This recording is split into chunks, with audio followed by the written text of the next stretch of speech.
Welcome back. After World War II, George Smith went on to marry twice, raise 7 children, buy 2 homes, and work several jobs.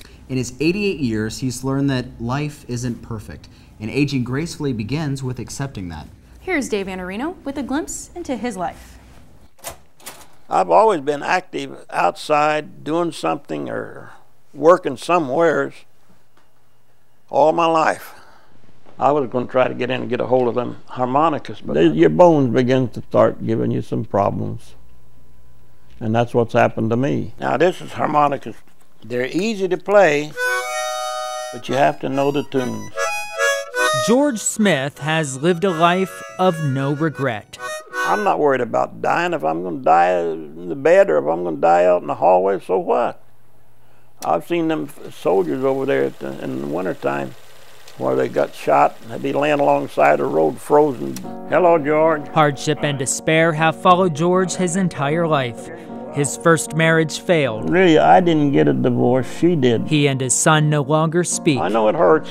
I think about it a lot. And the war continues to haunt his mind. I have them dreams at night, and I'm always fighting somebody or trying to get away from somebody. Next thing you know, you're looking over a little creek. You're getting ready to go down the other hill. Instead of going down, you just go out in the air, floating out in the air, and then all of a sudden, you get this, ooh, boy.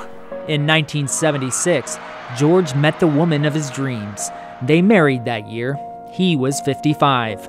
They lived happily for 27 years, until one day, something just wasn't right. She said, I think I'm going to go in and lay down a little bit. I don't feel good. And then she had to put her hand up to her head, and she said, I've got an awful headache. And all the time her head started leaning off forward and getting down lower and lower and lower.